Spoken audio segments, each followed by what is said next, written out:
आप देख रहे हैं CNS और मैं हूं आपके साथ शाफिया रियाज। नाज़रीन, आए रोज़ हम सड़क हादसात के बारे में खबरों में सुनते हैं, सोशल मीडिया पर पढ़ते हैं। इसी सिलसिले में बात करने के लिए मेरे साथ इस वक्त मौजूद है रविंद्र पाल सिंह जी, जो शहर श्रीनगर को छोड़कर बाकी पूरे कश्मीर में ट्रैफिक कवानीन को लुक आफ्टर करते हैं। कहाँ पर वायलेशन होती है, वहाँ के जो वायलेटर्स होते हैं उनको सही राह पर यही लाते हैं। आइए हम इनसे ही करते हैं मज़ीद बात और ट्रैफिक रूल्स के बारे में इनसे जानने की कोशिश करेंगे, ई चालान के बारे में इनसे जानने की कोशिश करेंगे। खैर मकदम में आपका sir. Thank you very much. Thank you for giving me an opportunity.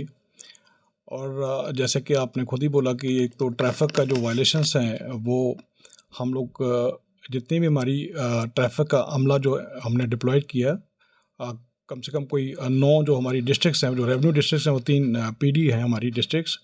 उसमें हमारा अमला है, उसमें DSPs हैं, हमारे DTIs हैं और सेक्टर ऑफिसर्स और अदर ऑफिसर्स रहते हैं। मेन हमारा थ्रस्ट जो रहता है कि जितने भी वायलेशंस हैं उनको कटेल करें और जो एक्सीडेंट्स हैं उनको मिनिमाइज़ करें और फैटलिटीज़ को, जो इंटेंसिटी ऑफ द फैटलिटीज़ उसको भी मिनिमाइज़ करें।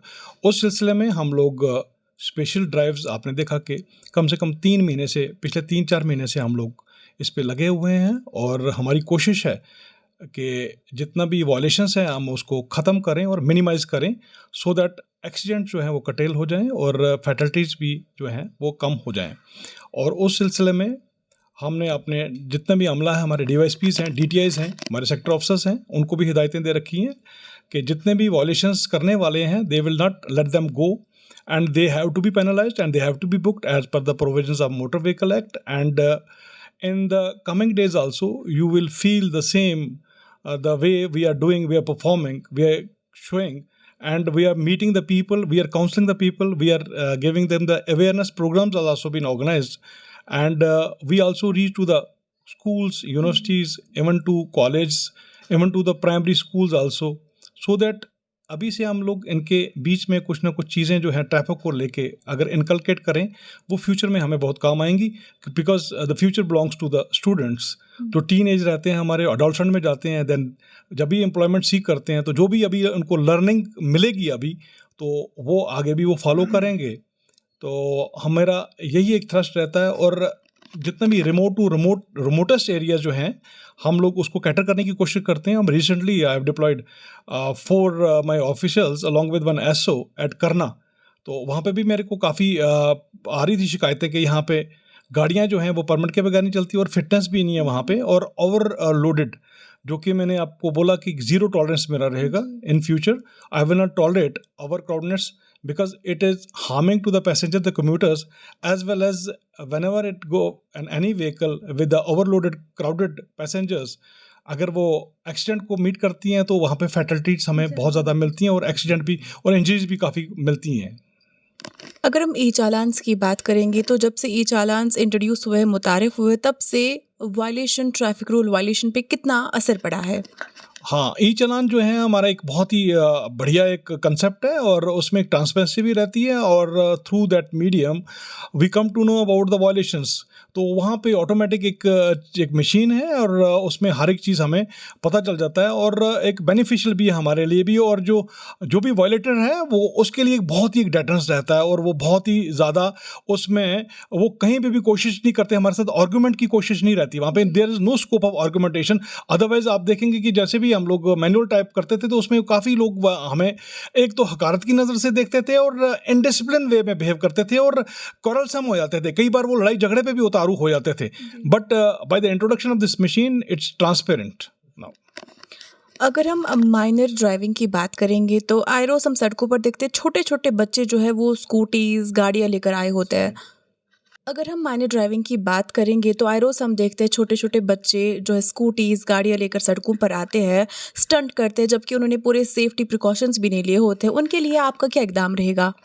ये आपके माध्यम से भी और before your conversation I have through your medium also, काफ़ी मीडियम जितने में through the print medium and through the social media also I am advising and giving advises to their and requesting to their parents that they should not let their kids especially the teenagers who don't possess the valid DL, because without valid DL, they are putting their life to the danger as well as to the passerbys, whosoever is passing while they are driving, making the stunts, because it's very risky.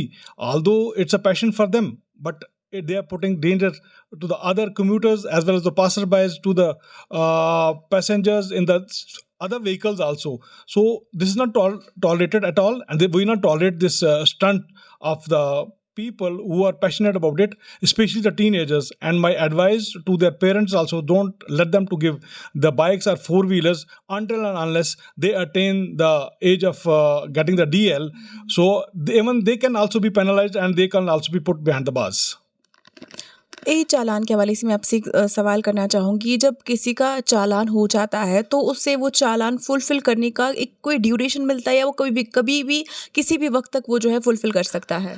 हाँ, उसका duration है आपका within limited एक period रहता है, उसमें उसको ही has to go by it. और फिर बाद में, क्योंकि आपका जैसे ई कोड का जैसे हमारा रहेगा, तो अभी भी हम लोग, तभी भी आप लोगों को ये बोल रहे हैं कि बार बार बोल रहे हैं कि हमारे पास कम से कम 1800 के करीब ऐसे केसेस हैं कि जो अभी तक उन्होंने चालान नहीं किया। कोर्ट का जो कंपाउंड हमारा, वो अभी तक उन लोगों ने नहीं किया हुआ है। तो उस असना में उनकी जो एक आरटीओ के पास भी एक लिस्ट जाती है, और थ्रू हिज मीडियम उनकी जो गाड़ियां हैं वो ब्लैक लिस्टेड हो चुकी हैं।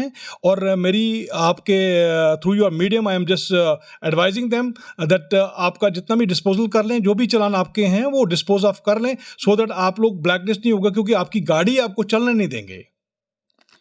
एक आखिरी सवाल मैं आपसे करना चाहूँगी रजिस्ट्रेशन के हवाले से। जब हम कोई जब हम कोई व्हीकल ओन करते हैं, हम उसकी रजिस्ट्रेशन करते हैं, लेकिन अगर उसको कोई सेकंड हैंड परचेज़ करता है, वो उसे अपने नाम पे ट्रांसफ़र नहीं करता है, उनके लिए क्या प्रोसेस रहेगा कि उन्हें कब तक, क्योंकि पिछली बार भी आपने कहा था कि ये रजिस्ट्रेशन कराना काफ़ी ज़रूरी है, लेकिन नहीं कराते हैं लोग। उसके बाद जो ई चालान होता है वो पुराने ओनर के पास चला जाता है, जिसकी वजह से उन्हें भी मुश्किलात का सामना करना पड़ता है। तो उनके लिए क्या प्रोसेस है? ये काफ़ी केसेस हमारे पास आ चुके हैं, और मेरी रिक्वेस्ट है तब तक आप उनको डॉक्यूमेंट ना दें जब तक आपकी पूरी की पूरी फॉर्मेलिटी, जो भी ओनर्स हैं, मेरी उनसे भी रिक्वेस्ट है, don't let them give your vehicle until unless आपका पूरा का पूरा जितना भी आपने डॉक्यूमेंटेशन आप लोगों ने ट्रांसफ़र करने होते हैं, कोई भी इसमें रिक्वायरमेंट है एज पर द प्रोसीजर्स, तो आप लोग वो फुलफिल करें, अपनी गाड़ी अपने पास ही रखें जब तक पूरा का पूरा उनके नाम पे वो गाड़ी नहीं होती। then only you give them hand over the vehicle to them, otherwise ये चीज़ें आती रहेंगी, क्योंकि ये तो टेक्निकल चीज़ रहेगी, क्योंकि रजिस्ट्रेशन जब तक आपके नाम पे है तो आप ही के नाम पे आएगी वो, जो कोई भी हमारा चालान होगा वो आप ही के नाम पे आएगा। लेकिन बिफोर योर परचेज जब सेल आउट करते हो आप लोग, तो आपको पूरा का पूरा ये देके, पूरा प्रोसीजर फॉलो करके तभी जाके आप उनको गाड़ियाँ जो हैं खासकर उनको हैंड ओवर करिएगा। बहुत बहुत शुक्रिया आपका हमारे साथ बात करने के लिए, अपना वक्त देने के लिए। जी, तो नाज़रीन, ये थे हमारे साथ रविंद्र पाल सिंह जी, जो एसएसपी रूरल एरियाज़ के हैं। इन्होंने बेहतरीन बातें हमारे साथ शेयर की। आपको मैं एक बात बताना चाहूँगी कि जो ट्रैफ़िक रूल्स है वो ट्रैफ़िक डिपार्टमेंट ने अपने लिए नहीं बनाए हैं, उन्होंने वो आवाम के लिए बनाए हैं, आवाम के प्रोटेक्शन के लिए बनाए हैं, आवाम के तहफ़्फ़ुज़ के लिए बनाए हैं। हेलमेट पहनना मेरे लिए ज़रूरी है, हेलमेट पहनाना ट्रैफ़िक डिपार्टमेंट की एक जो है उनकी ज़िम्मेदारी है, लेकिन वो जिम्मेदारी वो उस शख्स के प्रति भी उतनी ही बनती है, क्योंकि जान उस शख्स की है जो ड्राइव कर रहा है, सीट बेल्ट लगा रहा है। क्योंकि जब हादसा होता है वहाँ पर ट्रैफिक डिपार्टमेंट का कोई बंदा नहीं होता, वहाँ पर वो शख्स होता है जो गाड़ी वगैरह या स्कूटी वगैरह ड्राइव कर रहा होता है। हम सब पे ये फ़र्ज़ बनता है कि हम अपनी जानों के तहफ़्फ़ुज़ करें, और जो भी हम ड्राइव कर रहे हैं हमें वो पूरे होशो हवास में करना चाहिए। इसके साथ साथ जो भी सड़क पर दीगर लोग चलते हैं, हमें उनकी जानों का भी जो है सोचना चाहिए, ख्याल करना चाहिए। सीएनएस के साथ बने रहिए।